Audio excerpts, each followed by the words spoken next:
The views expressed on this program are those of the producers and individuals appearing on this program and do not necessarily reflect the views of the Sun Prairie Media Center staff, its video service providers, or the staff and elected officials of the City of Sun Prairie. Hey everyone, this is Rose Daly, the City Sustainability Coordinator of Sun Prairie, and you're listening to the Sustainable Sun Prairie Podcast, the show that aspires to educate, empower, and engage our listeners in all aspects of sustainability. Whether you are a seasoned sustainability enthusiast or just beginning your sustainability journey, each episode will have something new and exciting for everyone. Let's begin the conversation for a greener community. Hey everyone, welcome back. It is officially winter here in Wisconsin. We've already had our fair share of temperatures in the single digits, ice on our roads, and layers of snowfall. This cold weather always brings with it a significant amount of salt that we apply to our roads and sidewalks to keep us from slipping. At this point in early February, we can hear the crunch of salt under our feet as we walk, and our once dark-colored asphalt parking lots now appear almost white in color. I know when I drive to work on the freeway, I'll often see salt trucks in front of me, dumping what looks like gallons of salt on the road every minute in an effort to keep drivers safe during a storm. Now, the salt use during this time of year always leaves me wondering, what type of impact does salt have on our natural environment, and what about on human health? My guest today, whose entire job is dedicated to fighting salt pollution, is going to help us answer these questions. Allison, thank you so much for being here today. How are you doing? Doing well, Rose. Yeah, thanks for having me. Could you introduce yourself? Yeah, so my name is Allison Madison.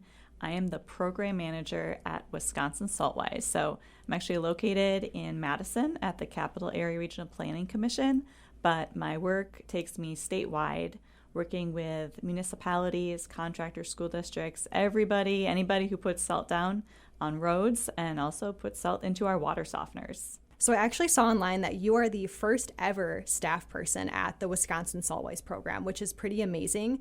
Could you tell us a little bit more about the mission of Wisconsin Saltwise? Yeah, so Wisconsin Saltwise started here in the Madison area with the City of Madison, Dane County, the wastewater treatment plant, the water utility, and neighboring municipalities all saying we have a little bit of a problem. Our drinking water as well as our wastewater, lakes and streams are all getting saltier every year. We're not on a sustainable trajectory when it comes to salt pollution in our water.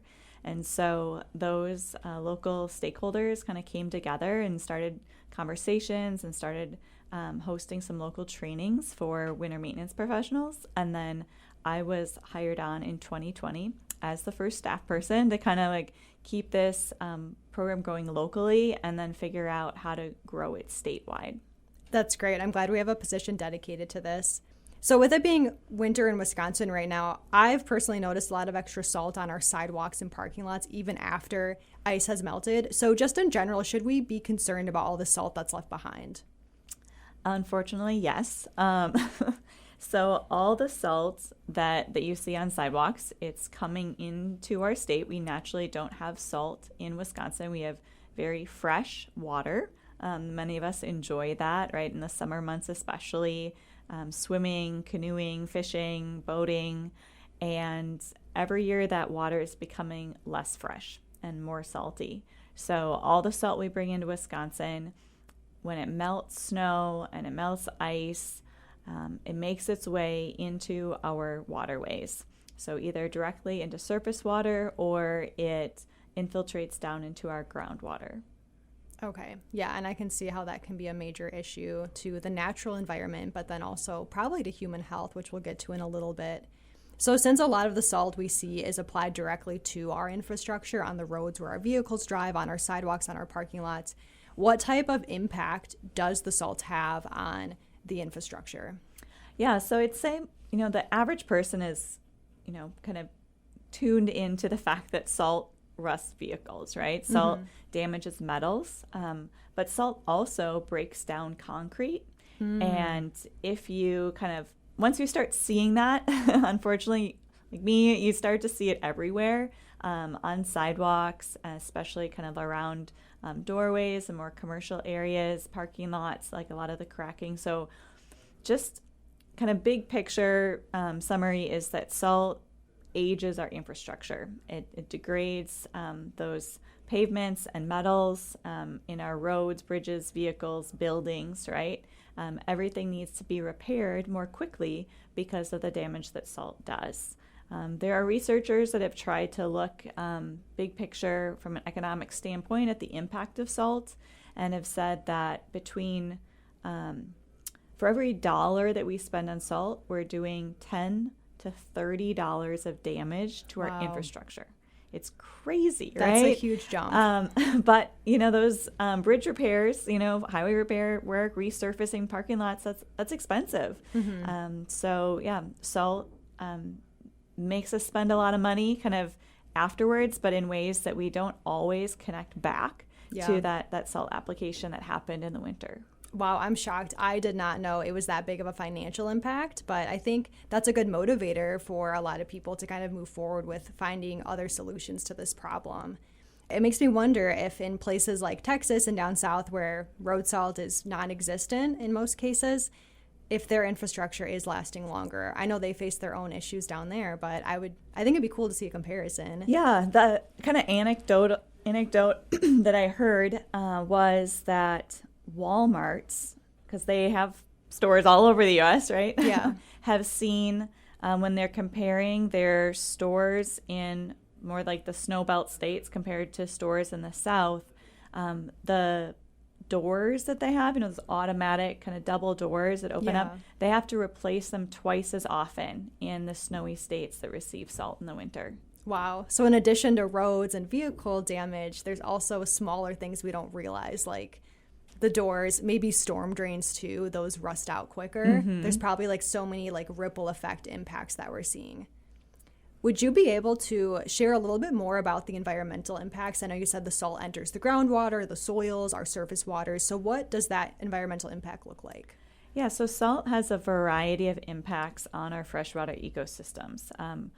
Looking at direct impacts to organisms, we see that salt reduces rates of growth, reduces rates of reproduction.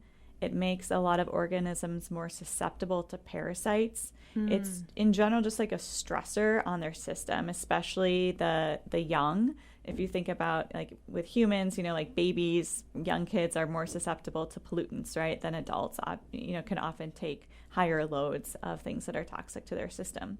So there are those direct impacts on fish and like salamanders and a lot of the critters that, we see out in our lakes and streams, all the way down to tiny little zooplankton.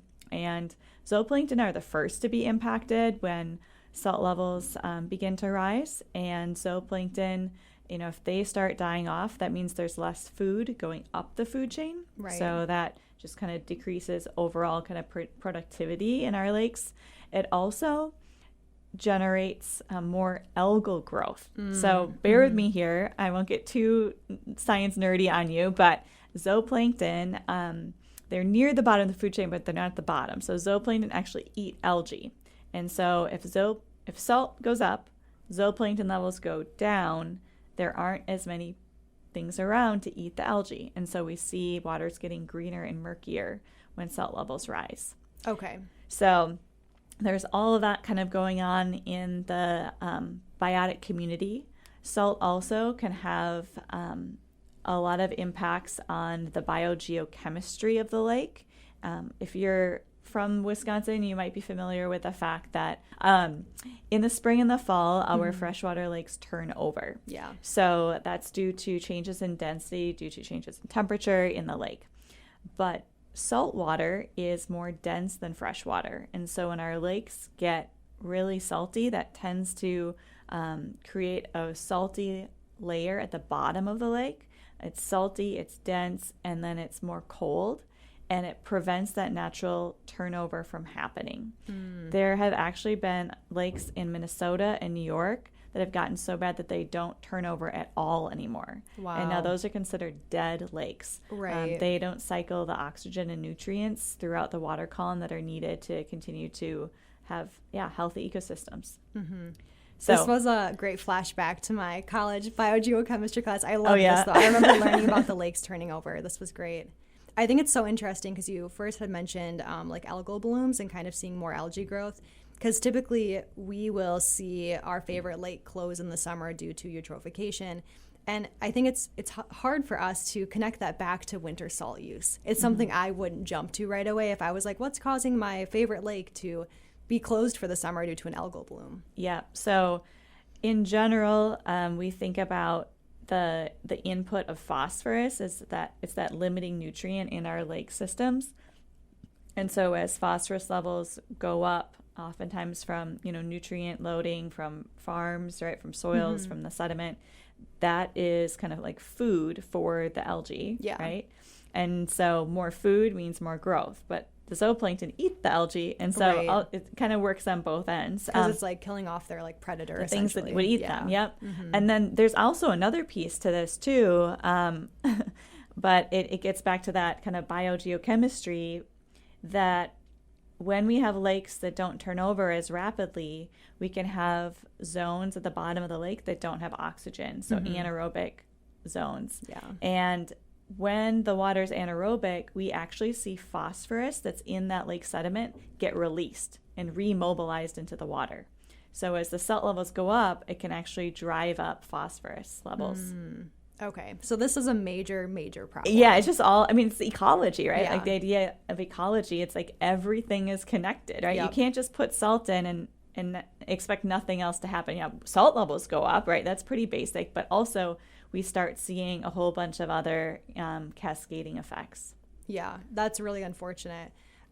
Yesterday you had sent me an article from the Milwaukee Journal Sentinel, and I read in there that chloride levels are rising in 43 river sites that are monitored by the DNR. So that's concerning to me, but it makes sense since we're using salt all over our state, so that is going to be entering our rivers. And rivers are moving bodies of water, but seeing high contamination there is even more concerning. Yeah, and part of that is that the salt, measured in terms of chloride often, right, is in our groundwater at this point. And so our lakes and our streams and rivers are being recharged throughout, the summer months with already salted water from the ground. This is not good. It can be kind of depressing, but we'll move on to some of the positive aspects of this work. For sure. And just one more thing I want to touch on. So we know salt is kind of destroying our infrastructure rapidly. We have these large environmental impacts that are impacting the entire ecosystem. What about human health? Obviously, we're going to be consuming the water from these lakes and rivers, but what does human health look like when we have the higher concentrations of the sodium chloride? Yeah, so when salt mixes with water, it breaks apart into the sodium and chloride, and typically people will say chloride is what makes the water taste salty, and sodium is what we're concerned about from a health standpoint. I don't think anyone really wants to be tasting salt in their water either, but in terms of our health, we're mostly concerned about sodium. And what we're seeing right now, and actually there was another Milwaukee Journal Sentinel article about this as well recently, that 39% of public drinking water wells in the state, so practically 40%, right, of our public drinking water wells have measured up at or above the sodium recommendation for people who are supposed to be on a low sodium diet. So for the average person, you're probably getting, I would say, I don't know, I can be a little liberal with the salt on my food maybe, but like you're probably getting more salt from your French fries and your eggs and wherever you, whatever recipes you're making. But from someone who's already trying to cut back on their salt and watch their salt in their food, they might be getting quite a bit more salt than they realize just from their drinking water in the day-to-day. Okay, and that's something we really can't control, whereas we can control the food. But if it's already in the water, there's not a whole lot we can do unless we tackle the root of the problem. Yeah, and I think sometimes people think, my tap water is not good, I switched to bottled water. The problem is bottled water is coming from a tap somewhere else, right? There is no kind of like free zone here where we can go to. Yeah, a little bit earlier you had mentioned the impact of the salt on like animals and critters. So what about our pets? A lot of people will take their dogs and cats for walks in the winter. I'm sure it probably has a negative impact on them, maybe on their paws.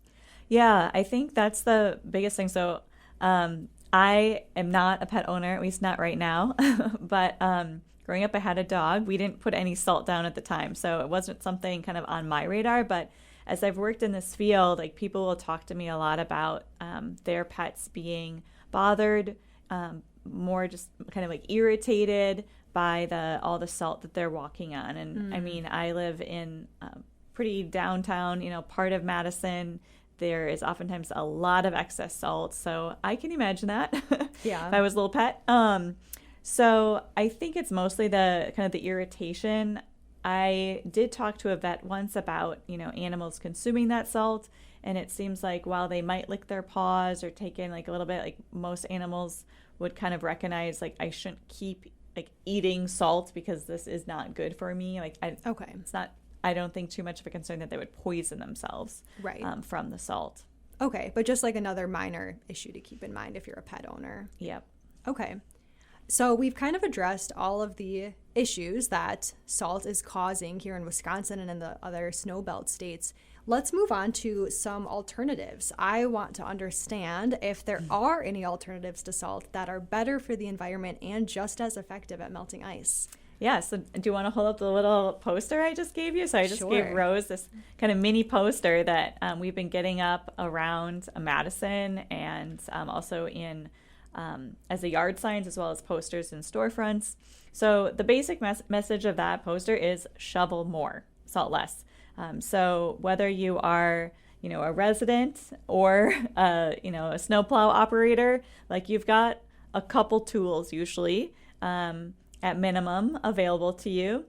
I might share kind of a mystery tool that people don't think about as well, but, grab the shovel first instead of the bag of salt. So the more snow, ice, that we can move mechanically with manual muscle power or your snowblower, right? The less that's there that we would need to salt. And sometimes with the shovel, you don't need to salt at all. Right. So that other magic tool, though, I will mention is a broom. And I often go out when we've had a number of these light events in Madison recently, kind of just like dustings of pretty fluffy snow. And I can just sweep that off my steps and off the sidewalk, and it's really clear. I've seen contractors go out sometimes with like leaf blowers to just blow off the light stuff, as well as broom tools that can be kind of little attachments on tool cats. So yeah, people are pretty creative with those mechanical resources. Another one that I would recommend is a really good ice scraper. I have one called the Ultimate Scraper. I don't know if I can mention that. You might need to cut that out. But yeah, those can actually kind of get in like a little metal spatula and kind of like underneath the snowpack, the hardback sometimes, and move that away so that, you don't need to put any salt down. If you do get to a point like on your sidewalk where there's a lot of material just packed down there, grabbing sand is great. I know the city of Madison actually puts out buckets of sand mixed with just a little bit of salt. So those are free and available to citizens at a lot of different street corners, as well as, a few different municipal kind of yards. So the sand helps more with traction, right? It won't necessarily melt the ice, but it'll help you get in and out of your driveway or like up your steps safely. Yep. So sand does not melt snow or ice, but it does provide some traction. Okay. So it's definitely a great thing to turn to when we have the really cold temps like we're headed towards right now. I think some single digits in the forecast, because salt actually loses its effectiveness as our pavement temperatures drop. So this is key. This is really key, everyone who's listening. The PSA for today. So, salt. I'm not going to dive deep into the numbers here, but as the pavement temperatures drop, the speed at which salt melts decreases, or I should say the speed at which the ice melts increases. It takes more time for that salt to melt, and it takes more salt to do the melting. So more pounds of salt to kind of pounds of snow melted. So when we get to 15 degrees Fahrenheit, it's kind of a rough point where a lot of people say, all right, it's too cold. That salt is not really efficient right now at melting ice, we need to switch to sand or something else for traction. Gotcha. There are some other ice melters that are on the market that can work at colder temperatures. You need to, though, really do your due diligence because there's no truth in labeling. So manufacturers can write whatever they want on the bagged product that they want to sell you. It might say pet safe, even though it's still salt, just because they've rounded the little salt grains. And so they're spheres instead of like kind of pointy shards, of salt that would bother your pet's paws. But chemically, still the same thing. So yeah, just be careful. Make sure you look at the ingredients, what you're getting. Okay, this is all really good to know. I will have to invest in one of those scrapers. I have one for my car, but I didn't know any existed for like driveways. That's really good to know. Would have been nice when I was a kid and my mom would send us out and there was like 2 feet of snow, but then the first inch was ice. Oh, and it was just such a struggle shoveling. So we've talked about a lot of ways we can be reactive to ice forming. What are some ways we can be proactive, if there's any ways? And is there anything we can apply to our roads before a storm event to prevent ice formation? That's a great question, Rose, because a lot of people are starting to see our state highway maintenance workers as well as municipal workers going out before storm events and applying liquid salt, brine, to our roads. So you'll often see these as lines down the lane before the storm. And what they're doing is pre-treating the road with salt brine. So salt brine is literally just salt, the same rock salt that they would be applying in solid form, mixed with water. So they mix that up to a 23.3% salt solution. So it's like maximum saturation and apply it to the roads. It's kind of like putting a little bit of like cooking spray on your skillet before you put the food in. Okay. So sometimes just a little bit of like oil, a little bit of cooking spray is all you need to prevent the bond between the food and your skillet, right? And the spatula comes, food comes up, you're great. So the same concept is going on here with trying to prevent the bond between the snow and the pavement. Just like when you were a kid, right? Yeah. When you went out there and the snow had kind of bonded to the pavement, you moved the top however many inches, but then that last bit was really a pain, right? Yeah, so exactly. It really can support mechanical removal. And so we're seeing municipalities put a little bit of salt brine down before the storm and then use significantly less salt afterwards. Okay. So the salt brine before plus a little bit of salt after, I'm assuming that's going to be less salt overall than if you skipped the pre-treatment and just did salt on the roads after the ice formed. Yes. Okay. That's the general rule. Sometimes I've had people, different municipalities, they've been telling me, we went out, we pre-treated, and we didn't even need to go back again afterwards at all. And we used, like half the salt that we would have. I'm happy we have this alternative solution so we can be proactive and keep drivers safe while reducing salt concentrations entering the environment. I've also seen online that there's some natural solutions to either preventing ice formation or melting ice. I've seen beet juice, pickle juice, and molasses either applied on their own or added to salt to enhance performance. Do you know if any of these work, and are they also cost effective? Yeah, so I think they're pretty splashy alternatives. The media has really kind of picked up on beet juice, and I think pickle juice in particular. Also cheese brine sometimes. We do live in the cheese state here in Wisconsin. So I would caution people a little bit. When we start, using these additives, we want to know what we're doing. You don't need to have a chemistry degree, but you do want to be paying attention to the concentrations of these different additives. And I'm describing them all as additives because beet juice itself is not something we apply to the roads. Okay. Pickle juice does have some salt in it, but it's not a high enough concentration. So if you put pickle juice down on your sidewalk, you're probably going to end up with pickle ice on your sidewalk. Interesting. I wonder if the animals would like that. They might. So anyway, the good thing is we are seeing more kind of experimentation and use of different food byproducts like beet juice or the sugars from beet juice mixed into products that are sold to our municipal crews. So they can add sometimes like 5, maybe 5 to 10% of sugar into that salt brine solution. And it helps them out in a few ways. One, it helps the material stick. So especially if we're applying that salt before the storm, we want it to stay there, right? We don't want it to dry up and have that salt kind of blow off. So the sugars help it stick. They also help salt stick if we use it as a pre-treatment on the rock salt. So sometimes brine is sprayed on rock salt as it is applied to the roads, and so adding that sugar again helps it stick in place.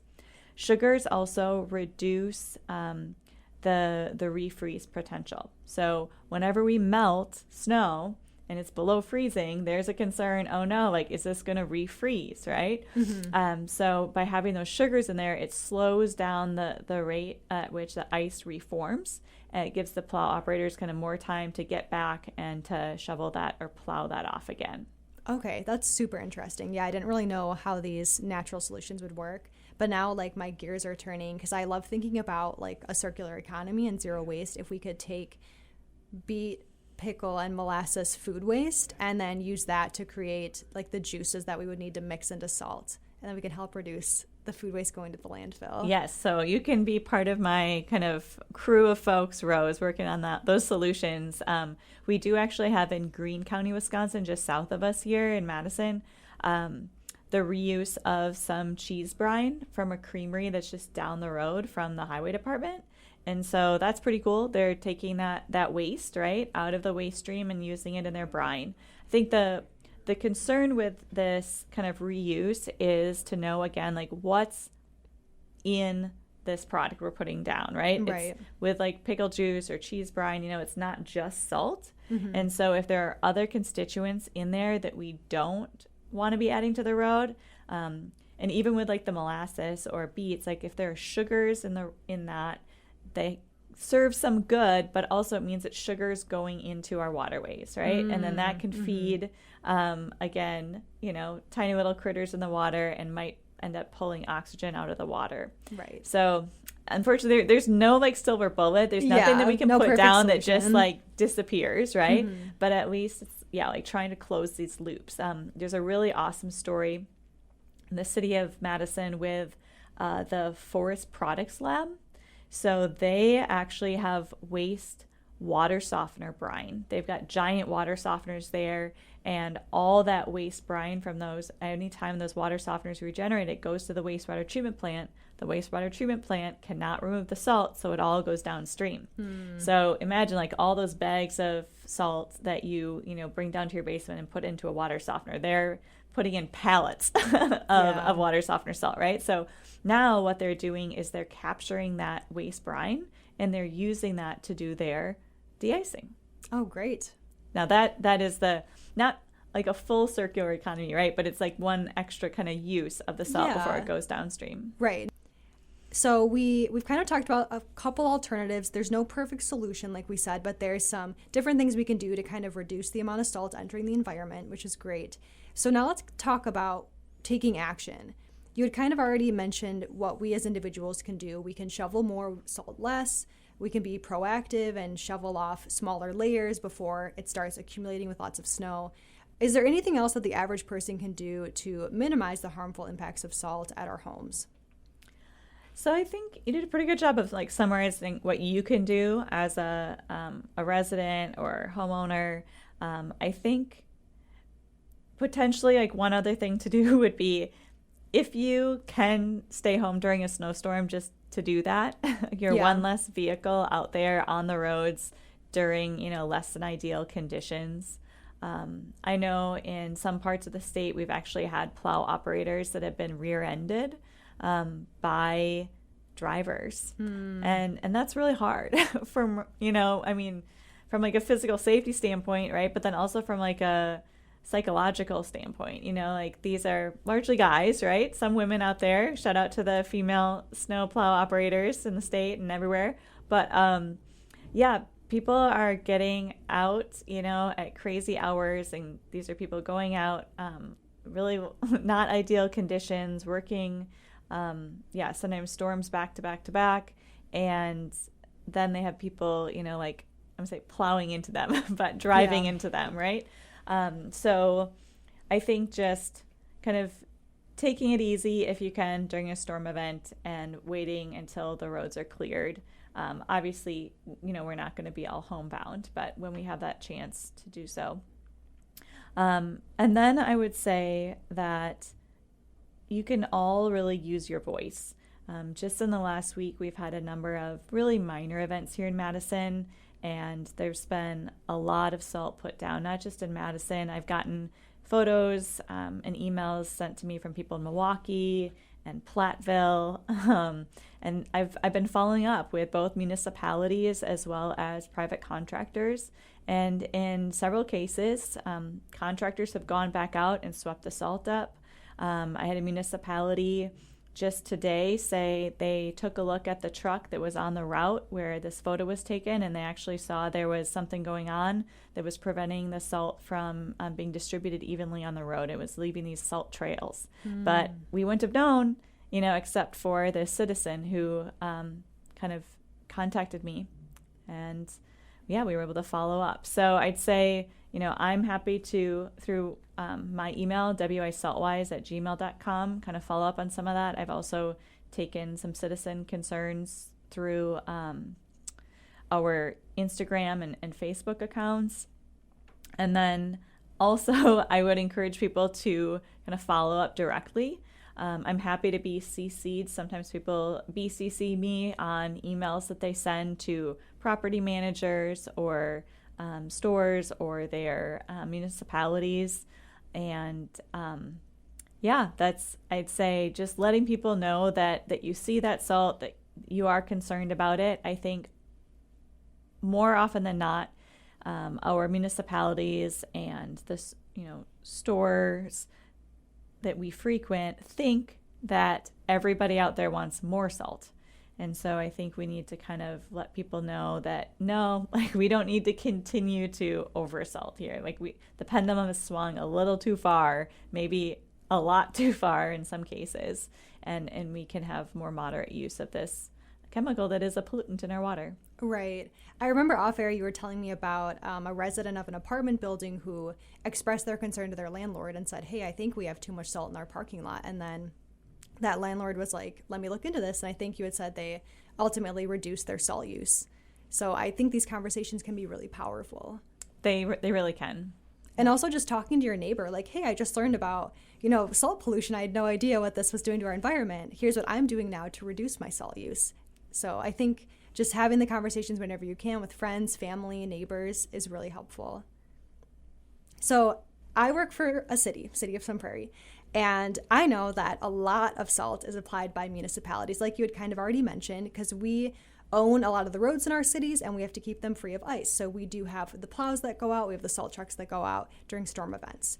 So what can municipalities do to kind of cut back on the salt use? Yeah, so I'd say, the number one thing with everybody is that educational piece, right? So that your operators understand that salt is a pollutant.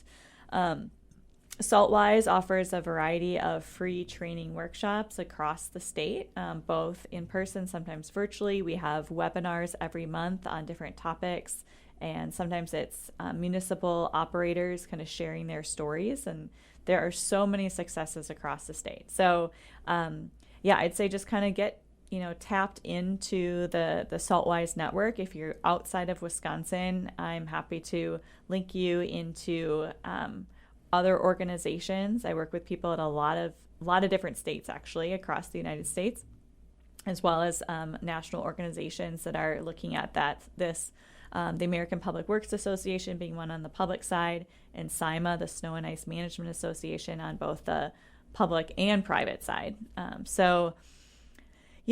think there are just so many people out there that are working on improving practices, and we have so many municipalities that have made incredible gains in this work and have dropped their salt use 30%, 40%, 50%, sometimes even more. Oh my gosh. It's unreal. I think part of it was salt was really cheap. It did a job for us, and it seemed to just disappear, right? For decades now, we've been applying it, and it's just kind of gone away because we've had enough water to, kind of dilute that salt coming in. But now we're reaching the point where those concentrations have gotten noticeably concerning, right, to a number of people. So, yeah, I'd say if you're a municipality and you haven't taken advantage of some of these events and trainings, please do so. I'm happy to connect you with neighbors that are doing some good work. And I'd say, it starts out by just calibrating your equipment so you really understand how much salt is being applied as a municipality, kind of per lane mile as a contractor or facilities manager per acre, and then dialing those rates in according to pavement temperature, what's needed. And then start looking at, more mechanical tools, better mechanical tools perhaps. There are lots of different plow blades out there on the market to get a better scrape. And then looking at the ability to move into brine use where we can apply in that liquid form and just be really precise and not have that extra granular left over. Mm-hmm. Yeah, this is all great. And I know you mentioned salt is cheap, but if you're cutting down salt use by 50% or more, I assume there's some huge savings there. Yeah, we have municipalities that are saving tens to even like $100,000 a year off their salt budget. Wow. Yeah. Are you familiar with any, let's say, local communities who have set forth an official policy or ordinance related to salt use? Yeah, so the city of Madison actually is the first city, I'm going to say the first because maybe we'll have more soon, the first city in the state to have an ordinance around oversalting. So it's a little tricky here, I think. Some people might object, but yes, you have to get out there and you have to clear your sidewalk, but again, after you've done that, you can't have granular salt, left over on the sidewalk. So if you do use salt in that process of clearing your sidewalk, you are asked to only use salt as needed. If there's extra material, you're asked to clean that up, sweep that up.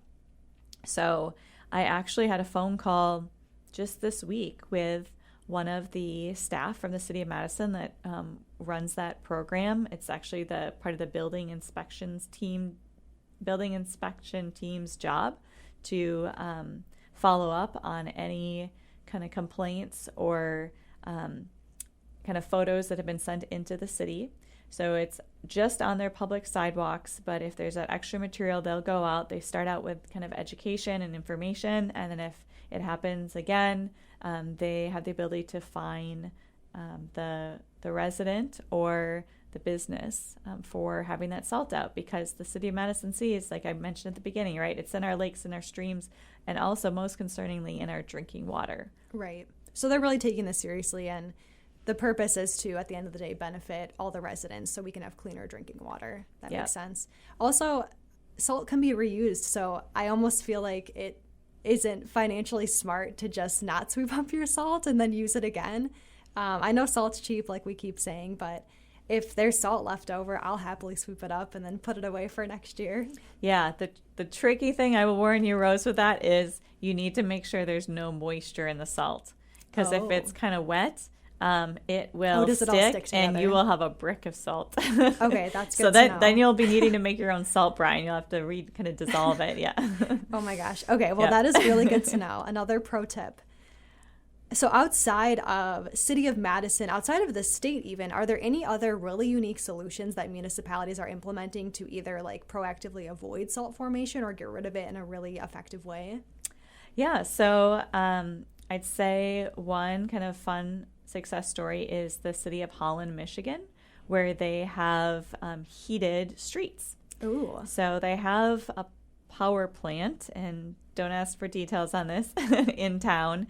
So there's waste heat generated from that, and they're able to send, I'm assuming it's heated water, but it might be another fluid, but I want to say heated water kind of underneath the streets and pipes, and that heat works to melt the snow. So the in Madison, the wastewater treatment plant, Madison Metropolitan Sewerage District, actually designed some stairs on their campus, doing the same thing, using some of the waste heat from the wastewater treatment plant. That's great. And we come back to these circular solutions and how those can really help us out. There's another interesting program you might want to hear about in the city of Bayside. Actually, I think it's the village of Bayside. So they're a northern suburb of Milwaukee, and their Department of Public Works recently started a program, a salt takeback program. So they saw that some residents were kind of liberal with their application of salt at the end of the winter season, and they kind of put two and two together that people just wanted to kind of use the salt up rather than store that in their garages. They didn't have a place for it. So what the city does now, or the village, excuse me, shout out to Shane Albers and his team at Bayside, they will take those extra bags of salt from their residents, and they just use that for municipal operations. Okay, and that's been effective. Is there any incentive for bringing your salt to them? Nope. Okay, but people are just doing it anyways because they don't want to store it. Yep, I think it's just kind of similar to recycling or trash. We're like, all right, I just don't want to deal with this. You take care of it. Yeah. Okay, that's super interesting. So we have something as advanced as heated roads, but then also just something as simple as, hey, drop off your salt at the end of the season. Yeah, and I heard, I know there's some Minneapolis area municipalities that do this, and one of them shared that there was even a contractor who brought in a load of salt that he didn't have storage for. And so again, that same idea, sometimes we see people might go a little heavy at the end of the season just because I gotta get it out of my garage or whatever. So that really helps protect a lot of gallons of water. Yeah, no, that's really great. Is there any action at the state level in Wisconsin? Yeah, so we actually worked this last legislative session to introduce a bill modeled after a New Hampshire program. So New Hampshire is the only state that I'm aware of that has limited liability protection for contractors. So we tend to see the most kind of over application of salt happening in areas where private contractors are hired to maintain parking lots, sometimes parking lots and sidewalks. So the idea there was liability, the fear of liability, the fear of being sued is what's driving people to just say, let's just over apply. It's always better to over apply. No one's going to kind of, be upset about that. As long as no one slips and falls, we're good to go. So we're just seeing people over apply more and more and more. And the New Hampshire program says if you get trained in best practices, if you calibrate your equipment, if you apply salt as needed, a certain amount per acre, you're protected against a lawsuit. You've done your due diligence. We can't remove any chance that someone would slip and fall in the winter. People slip and fall even in the summer, right? Right. And there is some responsibility in terms of what shoe wear you're having, footwear you have, paying attention to the surfaces you're walking on. So a Wisconsin bill was introduced to create a similar program here in the state of Wisconsin.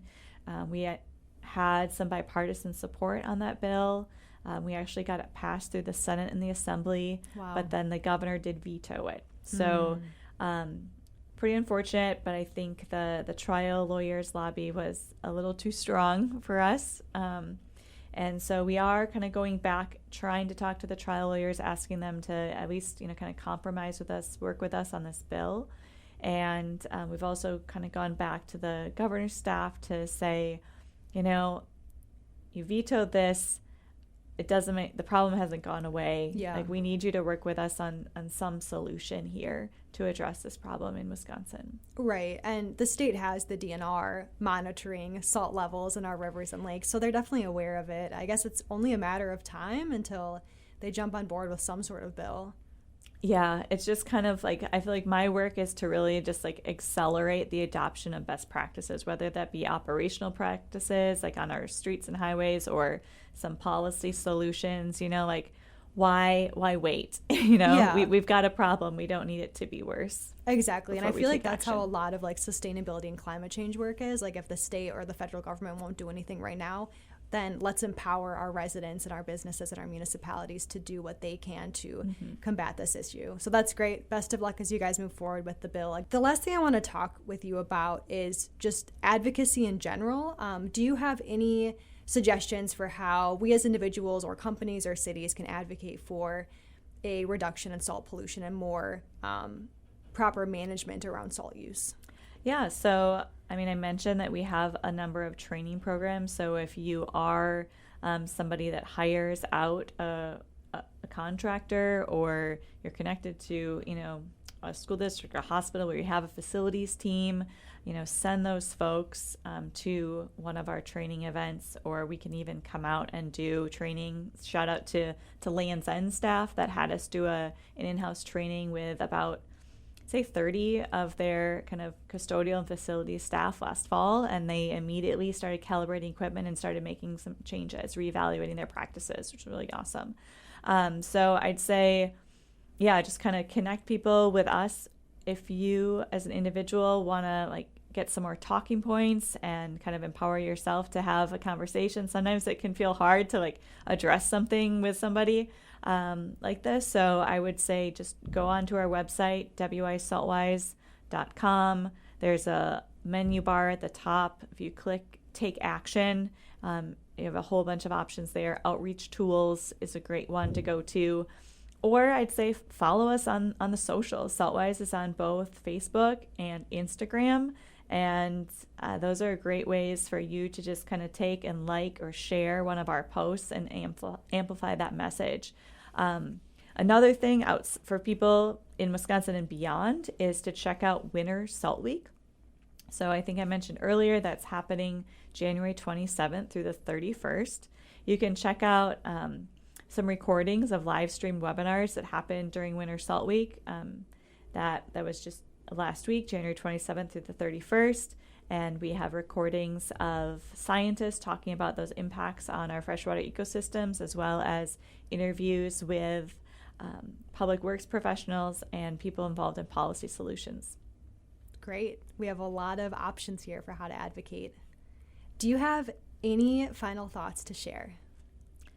I'd say, just thanks everybody for listening. And I hope that these conversations Rose and I have had, kind of get gears turning for you, and that you can be empowered to get out there and make a difference, whether it be with our fresh water or other sustainability topics that Rose talks about. So thanks so much. Yeah, thank you. And we appreciate all the work you're doing with Wisconsin Saltwise. So thank you so much. Thank you. Have a great day. Bye, everyone.